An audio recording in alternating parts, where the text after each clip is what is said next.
So it's 12 o'clock, and I'm a firm believer in starting and ending on time. Good done. Before I begin, I want to introduce Alicia Lara from the Woonsocket Watershed Council. Alicia is the executive director, and I want Alicia is going to spend a little time and say hello. So, Alicia, say hello. I am. I'm saying hello. Welcome, everybody. I'm so glad you joined us today at the Rain Barrel Workshop. This is our third year running on this workshop. Actually, we did another one even before that, Paul. So it's our fourth year running. And rain barrels we call them kind of the, if you're doing the 12-step process, they are kind of an introductory kit to being a green infrastructure friendly home or being a rain friendly home. So one of the goals we have at the Woonsocket River Watershed Council is to capture and use stormwater when it falls on site rather than letting it run off onto the streets and onto the sidewalks. And into our waterways, because when it does that, it's also taking pollution with it, and it's also creating flashier flood kinds of situations. So anything we can do to capture and use stormwater when it falls in our homes on site is a great thing. So you guys are doing fantastic thing by joining in this rain barrel workshop, capturing rainwater for use at your home.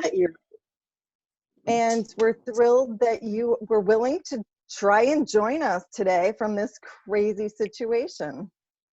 I also want to introduce Alicia Cantelmo. She's in the purple shirt. Wave, Alicia. Hey, Alicia is one of our environmental educators, and she's been helping to organize the workshop. And today, we're so lucky to have Paul Roselli, who's just a good friend to the Woonsocket River Watershed Council. He is our resident rain barrel expert, and he has had rain barrels for many years. He has helped teach people how to build rain barrels for many years, and you are in great hands with Paul. So I'm just gonna let Paul take it away from here, and I will be here for at least the next hour. And for those of you who are just sitting in on this presentation, we hope that you will mute except when you have a question or when Paul is calling on you or you need to speak. You can also put your questions into the chat box, and we will be monitoring that as well. So if you haven't already muted, please do that. If you don't know how to mute, raise your hands, or I can't see you, so. Okay, great. I do see everybody's muted. And take it away, Paul Roselli. Oh, great. Thank you so much, Alicia. Big applause for Alicia there and the Woony folks. Yay. So today we're going to do a bunch of things. We've got two workshops, one tonight, one today, and one coming up on Saturday. Today is getting the rain barrel ready for installation, which will happen next Saturday. Now, if you've already done this, no big deal. I'll try to give you a lot of tips and tricks on making this whole process a little easier and saner. A couple of things are going to happen. As Alicia mentioned, if you don't want to ask a question verbally, please mute your microphone. You can also chat it, type it in to the chat box, which is located somewhere down there, somewhere. I'm going to show a couple of videos. I'll take you through looking at mine.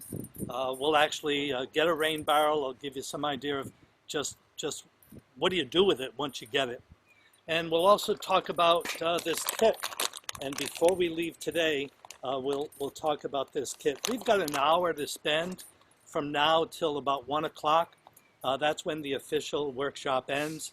But I'm going to hang around till about 1:30 to answer any questions and to hopefully get you ready for this coming Saturday's workshop.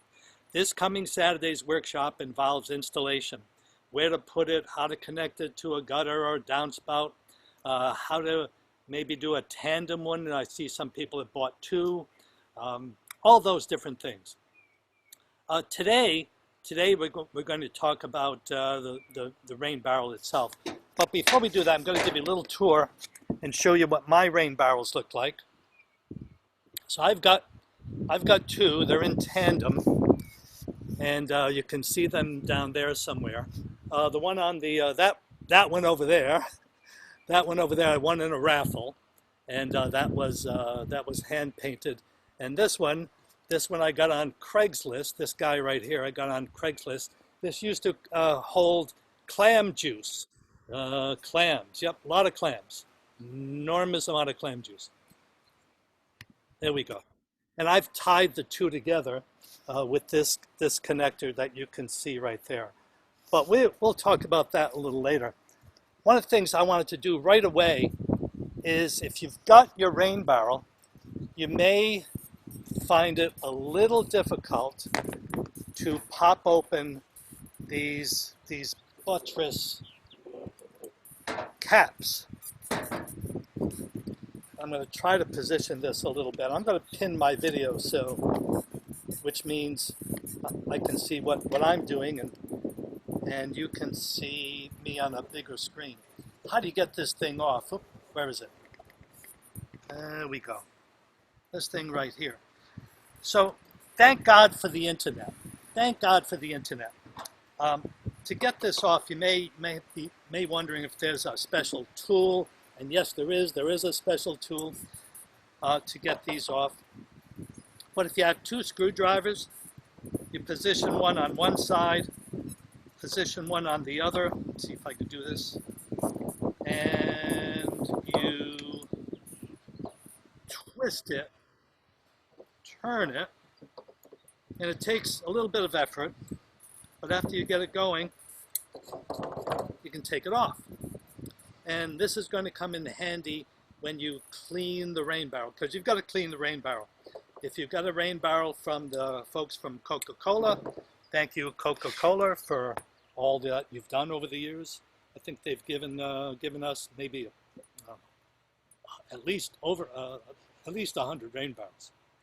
So yeah, that's right, Paul. It's definitely 100 rain barrels. And your rain barrels today came from Coca-Cola. All of those who got them from... Your rain barrels today came from Coca-Cola, and they probably have a little bit of syrup left in.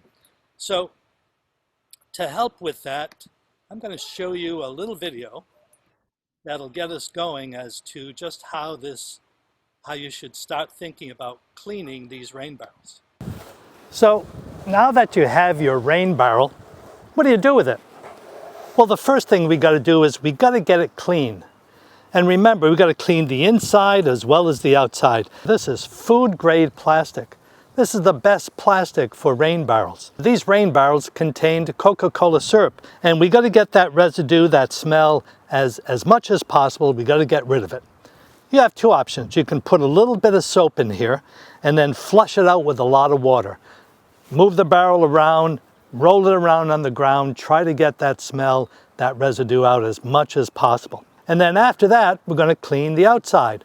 And you've got a couple of options there too. You can use a little bit of soap and water, or you can use about a quarter cup of vinegar in about a gallon of water, and then scour and brush the outside all the way around, even on the bottom. Make sure you get that place too. Because the next step in this process is to get this painted. So the first step in all of this is getting this clean. And I cleaned this a while ago, so I've started to paint it. I haven't quite finished yet. So you got a couple of options on how to clean. You got to clean the outside as well as the inside. The outside has some Coca-Cola syrup, and we don't want that smell or that syrup to taint the water supply. Got to remember that unless you have a steel roof, a metal roof, anything that comes off the roof is probably not drinkable. Matter of fact, I would consider it non-drinkable water, non-potable water. But for watering houseplants, ornamentals, shrubs you just planted, bedding plants, flowers, deck flowers, #1 stuff. If you've got anything less than a metal roof, if you've got a metal roof, You can use it for just about anything, vegetable gardens as well.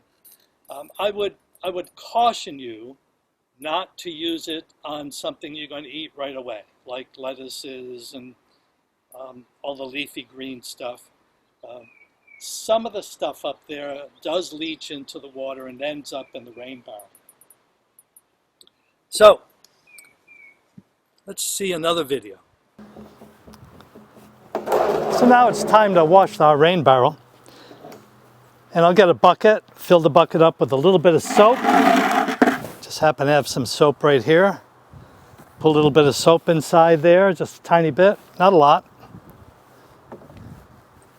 Get a hose. Stick the hose in the bucket. Turn the water on. We'll fill up the bucket a little bit with a little bit of water. And then I'll get a brush and my scrunchie pad and I'll wash the rain barrel. We want to wash everything. Top, bottom, sides.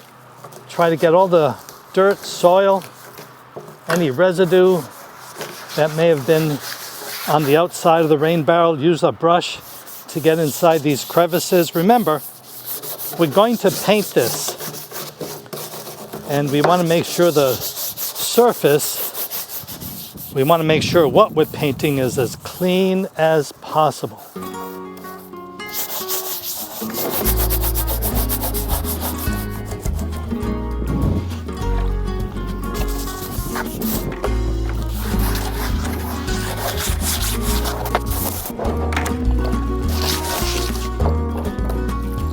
I'm going to put a little bit of water in here to rinse out the inside. Then we'll roll it around a couple of times.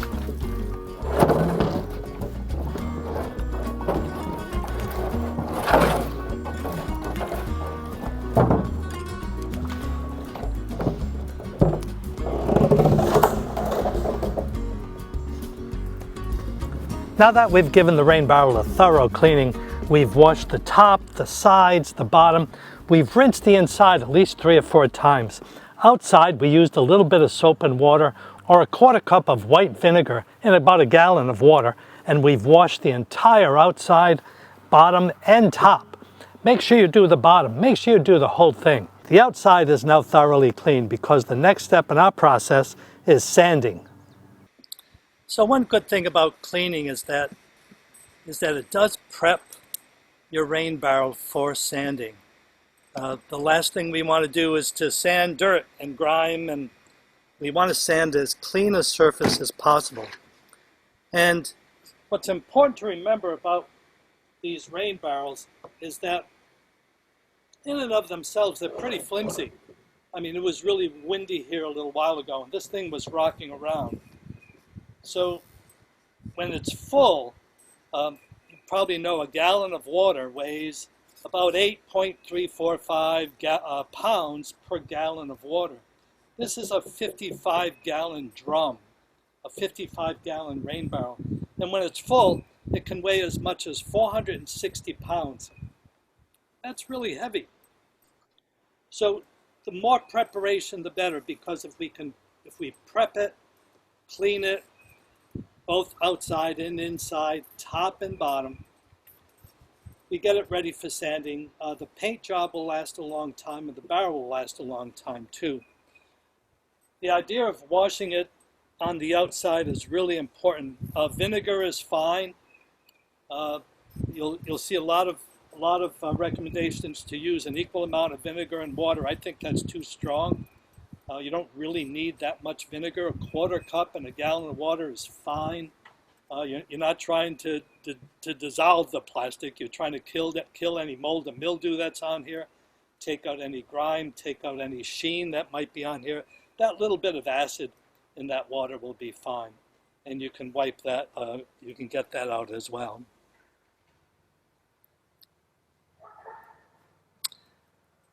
So let's talk about. Let me see what we'll do next. You get rid of that one. And we'll talk about sanding. Sanding we'll spend a little bit of time with. So here's a video on sanding, and then once it's over, we'll come back and talk a lot more about sanding. So because the next step in the process is sanding and painting, maybe we should change our clothes. Nope. Probably not today. Absolutely not. There, perfect. Remember, when sanding even a food-grade plastic drum, there'll be little tiny pieces of plastic. Make sure you put this drum on a piece of plastic, and in the end, when you're all done sanding, you've got to wrap the plastic up and throw it away. So now we're ready to sand our rain barrel. Might be a good idea to wear some type of mask. This is a P100 mask. N95 works well. P100 takes out about 99.97% of the particles that come in contact with this HEPA filter. So there are two ways you can sand. You can sand using a single piece of either 100 or 120 grit. This is a little finer than 120, but this works well. The idea is to create a rough surface for the paint to adhere to, and you can feel it. You can feel the smooth part of the place where it wasn't sanded, and you can feel just how a little bit rougher it is in the place that you did sand. And that's what we're looking for a place for the paint to adhere to. Now, if you're using a rotary sander, make sure you wear a mask, because even though this thing has a little vacuum attached to it, a lot of that dust still escapes. So wear a mask.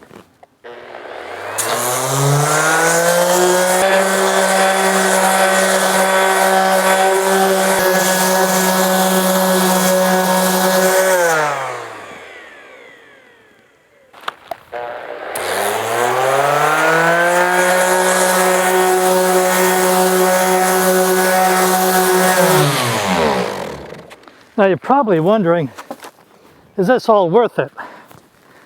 All this effort of cleaning, sanding, it makes a difference. If you prepare a rain barrel in this manner, the paint job will last a very, very long time. And the rain barrel, if you do it right, it'll last forever. When you're all done sanding, move everything out of the way.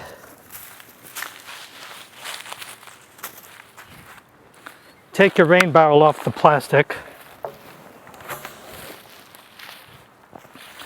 Take whatever sandpaper was here and take that off the plastic, along with anything else. Make sure you shake everything onto the plastic. And then wrap the plastic up and throw it away. Don't use it again. This sheet of plastic right now has a lot of little tiny plastic particles on it. And the last thing we need in the environment is more plastic. I know this may sound crazy, but when you get rid of this piece of plastic, you're containing all the little pieces of plastic in it. Then you get this and you throw it away.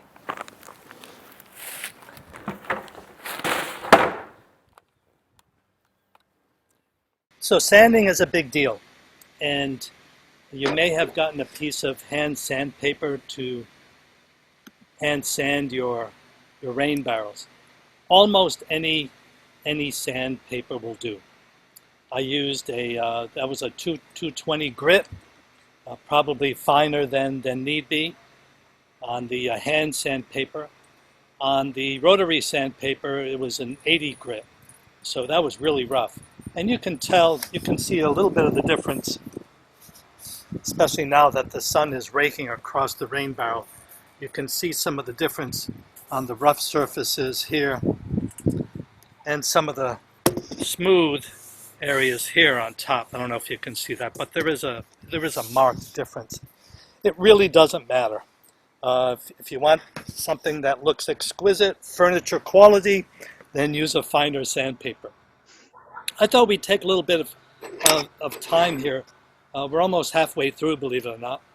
Take a little bit of time and answer some of the questions that have come up. One of the questions is, can you use this to provide drinking water for some animals?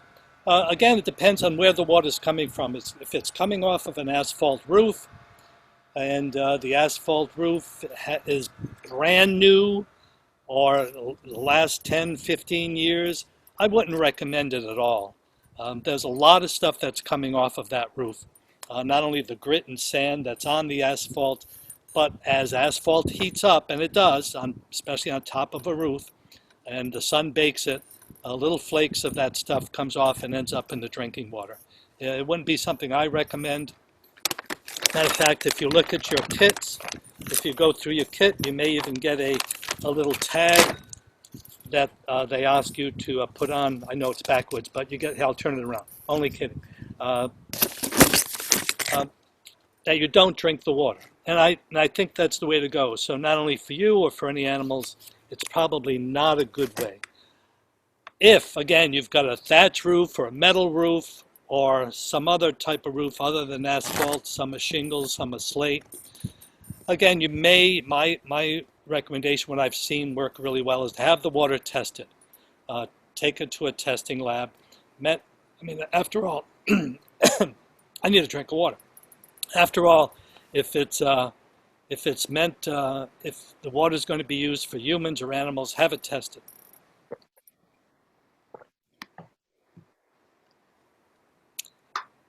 Let's see, what else? What kind of paint? We'll talk about that in a minute. But getting it ready, getting it sanded, getting it clean is really important, both for the outside and the inside. And spend a little bit of time with the inside. If you've just joined us and you're wondering how to take off these caps, which is a big deal because they are rough, or they are tight in there. Let me show you a way. I have to move this around. There we go. I'll show you a way to take the cap off.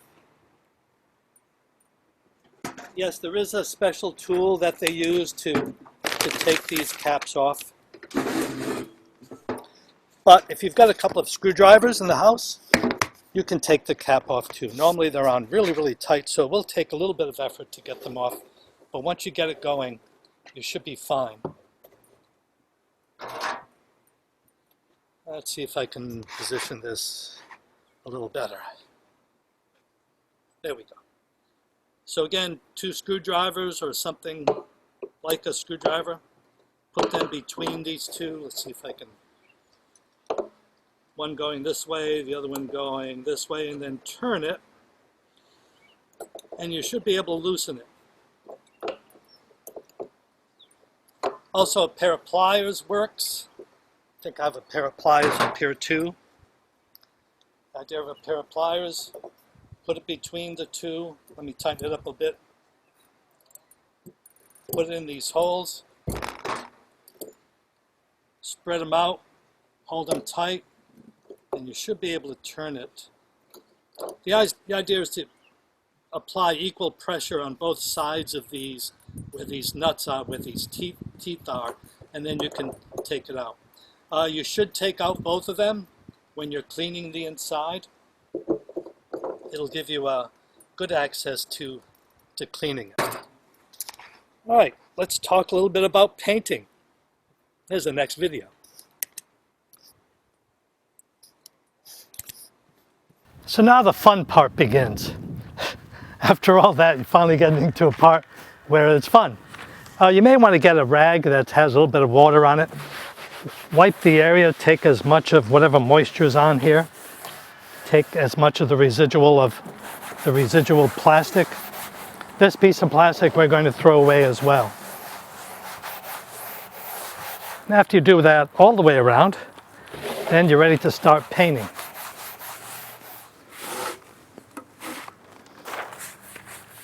You should do the top first, because once you get to the sides and put paint all the way around on the sides, the top will be dry, and then you can flip it over and do the bottom. You notice I have gloves on. Gloves are a good thing to have. particularly if you want to do something after you paint, like maybe go make bread or dinner. Now I'm using a gray latex undercoat. You can get just about any color as an undercoat. Just make sure it's some kind of primer and that the primer is designed to adhere to plastic.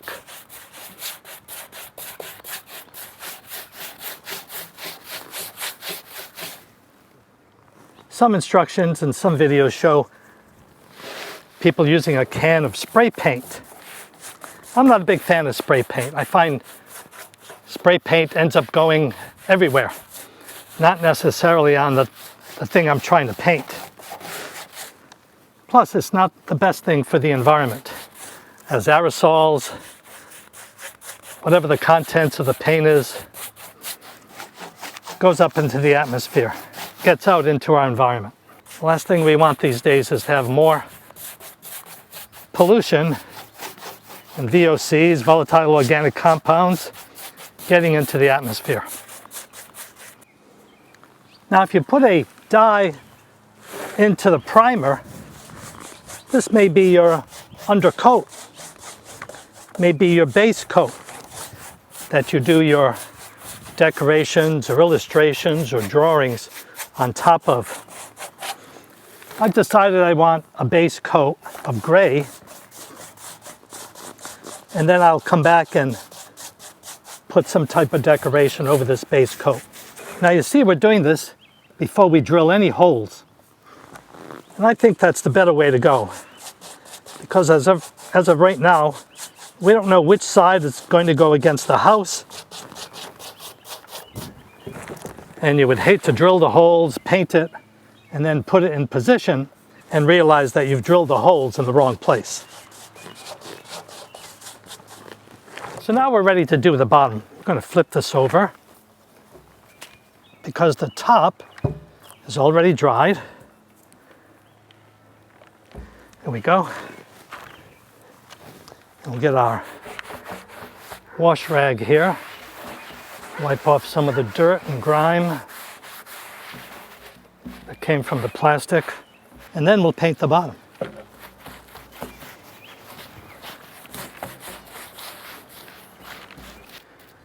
There, we finished painting our rain barrel. Looks great. There's our rain barrel. It's painted. And I'm going to take a little bit of a break and take you over to my two rain barrels that are installed and talk a little bit about the paint that's on them, because it's different between the two. The green one was done with acrylics, believe it or not. This was done with a normal house paint. So the undercoat and that other one over there where there's right now there's 2 coats, maybe 3 coats of paint on it, all done with house paint. House paint is fine. You don't have to worry about getting a special paint for plastic. As long as you cleaned it, as long as you rough it up with sandpaper, you can put almost any kind of primer on it. Make sure it's for a solid, non-porous type of primer. In other words, it can go on rock and slate or hard or metal or hard plastic. Being a food grade plastic, you sand this, and any kind of house paint will adhere to it really well, really easily. This one I haven't finished yet. This was started about a year ago, so I've got some work to do to actually put a finished design on here. But I wanted to install it to see if I could do a tandem between the two. And in your kit is a little rubber hose that can be used. We'll talk more about this on Saturday, but can be used from the downspout or the gut or the where the water comes out. it's supposed to be used for a connection between the downspout and the rain barrel. But what I ended up doing was making a tandem, so the overflow here would end up going into here. And this is, since this is a little lower than this, it was an easy gravity-fed type of of of, uh, of, uh, of water flow between a higher point and a lower point. But that's Saturday's discussion. Right now, at this point, your homework before we end is to get to this, is to get to one of these stages. Get an undercoat, clean it, rinse it inside, sand it, get it ready for some type of coating on top. If you've got some, you may have some exterior house paint in the basement or somewhere in the house. As long as it's a primer, in other words, it has the ability to adhere to anything solid like a piece of plastic. As long as it's that, then you can put almost anything on top of here.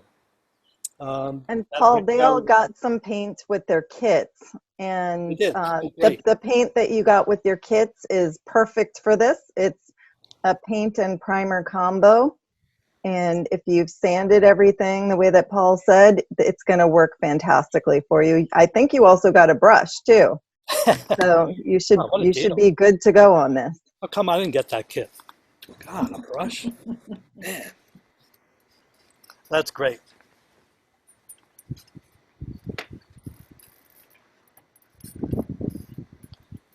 Okay, so we've got a rain barrel that's ready to be painted.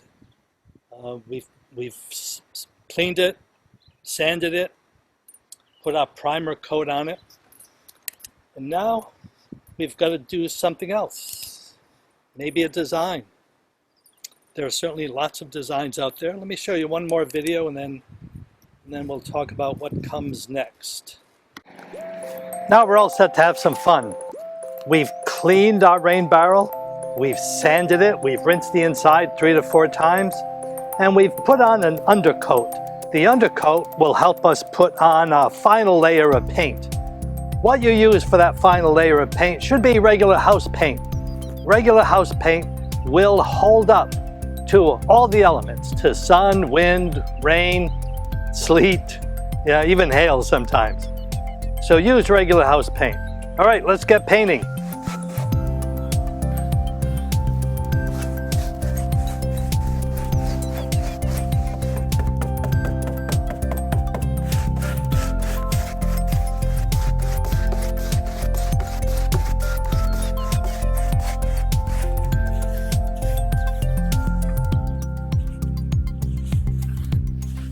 There we go. So I put on my second coat. This will be my base coat for my design that I'll do next.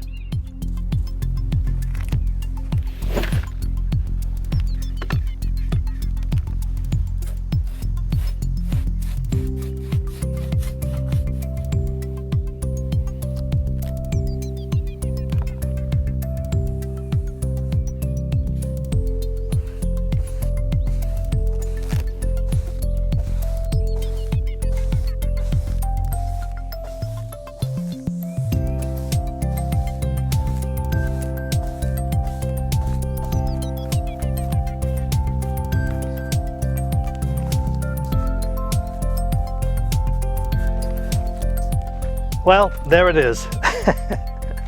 So the next step in this process is to decide where the hole should go and also where to place this. Putting this in the right place, being able to collect rain, is going to be the most important part in this whole process.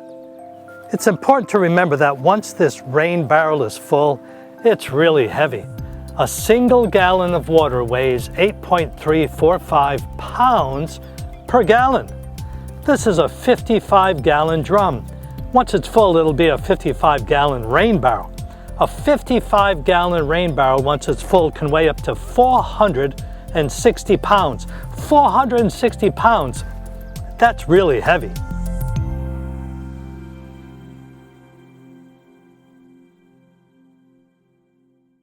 And those 2 rain barrels that are back there, comes close to about 1,000 pounds of water.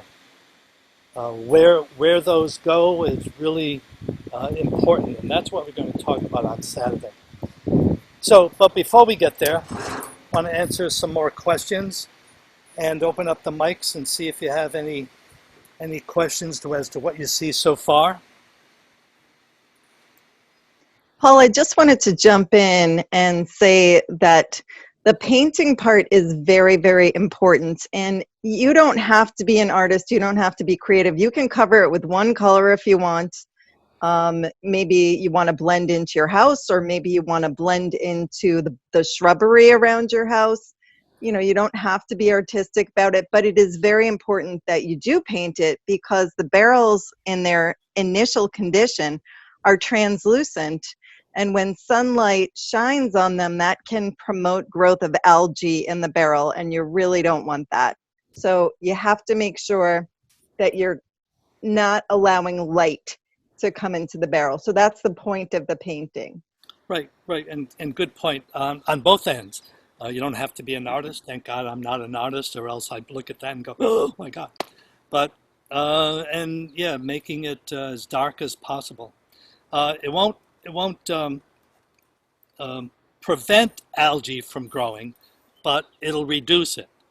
And what I found over the years is that no matter how good you are with this stuff and preventing bugs and little animals from getting inside, algae or any type of other fungus getting in there, you still get a little bit.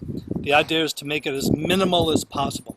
And with putting a screen, we'll talk about that on Saturday, painting it, cleaning it inside initially, those will help prevent much of the algae growth as possible. Anybody else have any comments or questions? Okay, so for the next 10 minutes or so, I want to spend a little time on your kit and what to expect for next week. So this is the kit that you got. And if you have your kit in front of you, all power to you. If you don't, or you haven't picked it up yet, or it isn't available yet, make sure you get out there and get it. These are the most important parts right here. And I want to spend a little time over the next few minutes in talking about these parts and making sure you understand just which one of these drill bits to use where. The biggest one, this is going to go in the downspout or the gutter or someplace, not in the gutter, I apologize, not in the gutter, but the downspout, somewhere near the house where the rain barrel is going to be located. That's the biggest one. The middle one, the next, or the smaller one, is to be used for any type of connector between the downspout and the rain barrel. The smallest one, this is the spigot, and this is where the spigot goes. So if you mess it up, and I've been in situations where people are in a little bit of a hurry, just grab any drill bit. They all look the same. They're all the same red color, but they're different sizes. Don't get the bigger, the middle one. Make sure you get the smallest of the bunch to drill the hole for the spigot. What I would recommend is getting a magic marker and numbering them, 1, 2, 3, and putting a corresponding number next to the rain barrel. So 1 is the spigot, 2 is where the connector hose goes into the rain barrel, and 3 is the drill bit that goes into the downspout. So make sure that you plan accordingly, because if you do the middle one, and again I've been in situations where the middle one was used for the spigot, and that's usually the lower part of the rain barrel. That means you got to go out and buy a different spigot. because the spigot in the kit is designed for a 1/2 inch hole or an inch hole. This is an inch hole, this is an inch spigot. They fit. If you use this guy, here's the spigot, doesn't fit. So you're going to go to Home Depot or some hardware store or Ace or somewhere and buy a 3/4 inch, I'm sorry, an inch or an inch, inch and a quarter, inch and a half spigot with that type of diameter. Any questions? I have a question. Yeah. I might be jumping the gun. I'm sure I am. But I want to daisy chain or connect this rain barrel in tandem with another one that I have. Now, I'm presuming that I'm going to need 2 gaskets, one to go on one barrel and one to go on the other barrel. Is that accurate? There's one gasket that's been supplied in the kit. That's right. The very short answer is yes, you'll need 2 gaskets. Okay. So I was lucky on this one. Let me see if I can show it to you. On the green one, it had an overflow gasket and a little bit of a pipe right here. And I connected. This is where this is my connector hose to the downspout. I connected that, and then used the gasket from the kit, which is right here, to hook up the other one. Do you see that on the other side? I don't see it clearly. Yeah. But basically, what you're saying is you had a gasket on the greenish one. That's correct. So you'll need 2 gaskets. The easiest place, you can buy parts. You can certainly get parts. You can jury rig anything. You can, if you want to, you can get the hose and just stick it in there. Make a hole and just stick it in there. We'll talk more about that on Saturday, but that's the you can, whatever you're comfortable with. The only thing, the important part about the gasket is, as Alicia said and was mentioned earlier, keeps the bugs out. Yeah. And mosquitoes like standing water. So anything you can do to keep bugs from getting in there. The other thing I was thinking about as I was looking at the kit is I probably could use the downspout attachment in one of the rain barrels and use the gasket in the other one, right? They're different sizes. So the kit you got, they are definitely different sizes. Right. So you may have to, these connector hoses in this kit comes with a gasket that this is the part that'll go into the rain barrel. Right.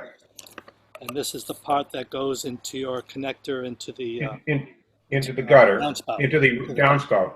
Right.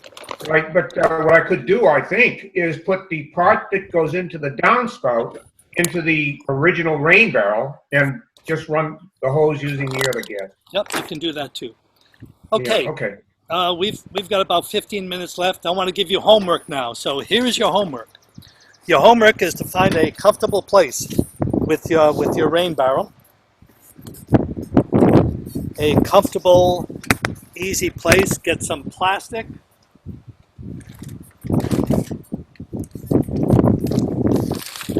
Lay some plastic out. This isn't going to stay here very long because it's very windy here today.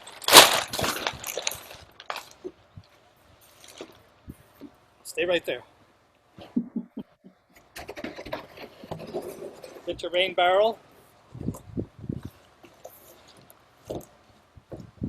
And you've got cleaning to do, you've got sanding to do, and you've got painting to do. So for no pressure now, but between now and Saturday morning, if you can at least start to do that process. Get it at least cleaned and sanded.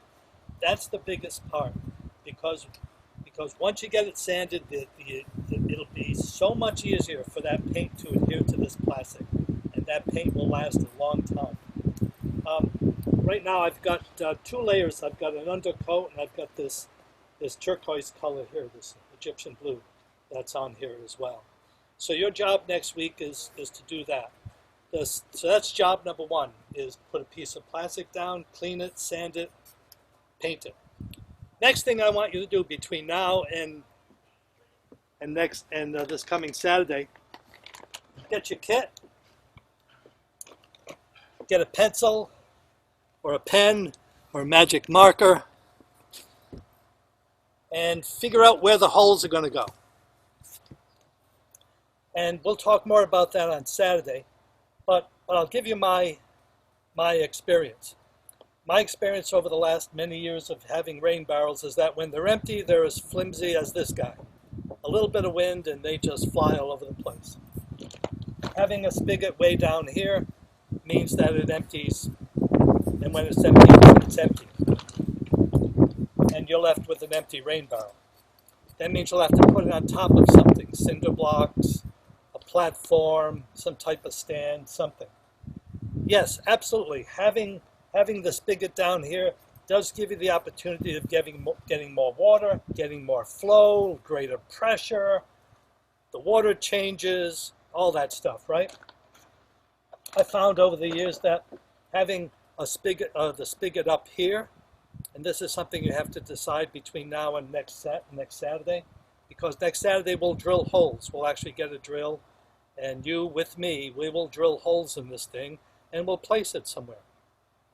But having it up here leaves about, matter of fact, you can actually see it. If you turn these around, you'll see that right above here. I don't know if you can see it on the orange, but it's about 15 gallons. So 8 times 15 is, what is that? It's a lot of weight, right? 100-something pounds. So that means that during a windstorm, this is pretty much rock steady. This won't move.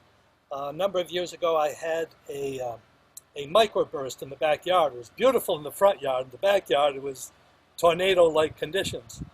And all the chairs on the deck, everything on the deck just blew away. The rain barrels stayed put. The only reason they stayed put was because they had about 100 pounds of water in them. And these rain barrels with 100 pounds of water don't move. So that's the other thing you've got to decide, is where does that spigot go? We're not going to worry about placement. In other words, which side it's on. It's a circle, so I don't know. But in relation to where the downspout is, then it's important to understand where the spigot goes. So that's the second one you've got to decide. Where does the spigot go?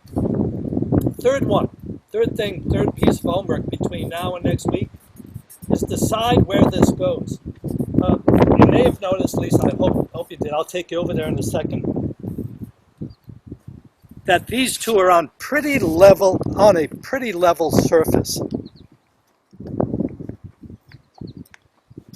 Not only are they solid on a deck, but they're on a level surface.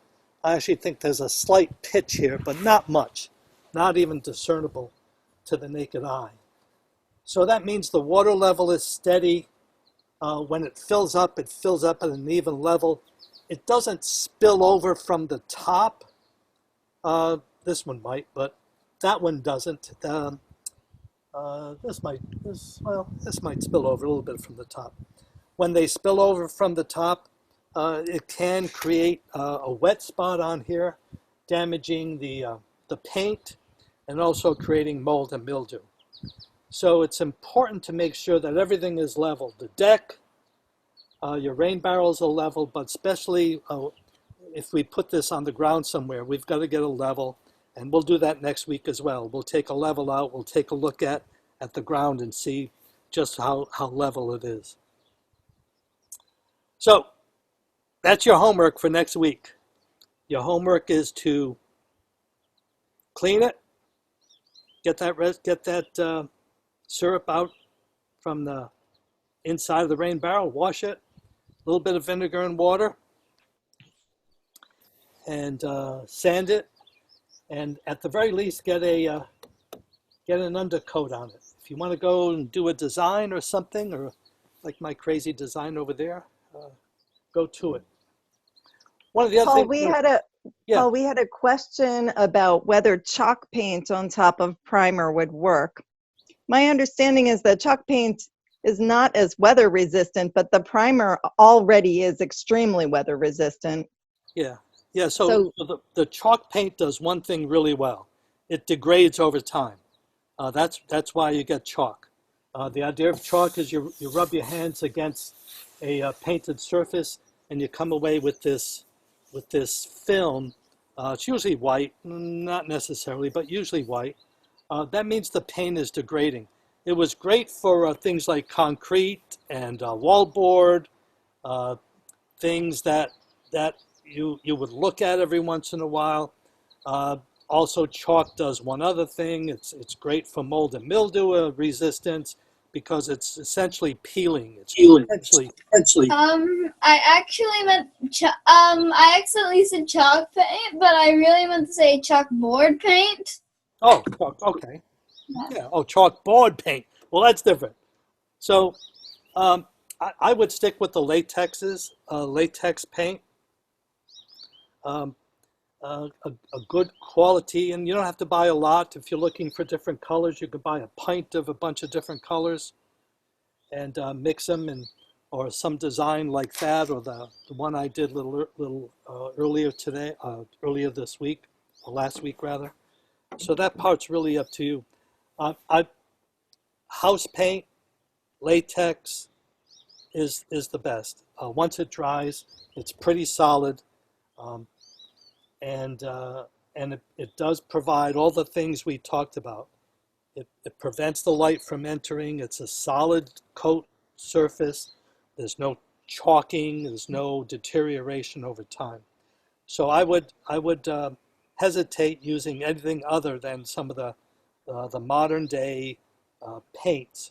Uh, your primary coat, has to be labeled as that. It's a primer.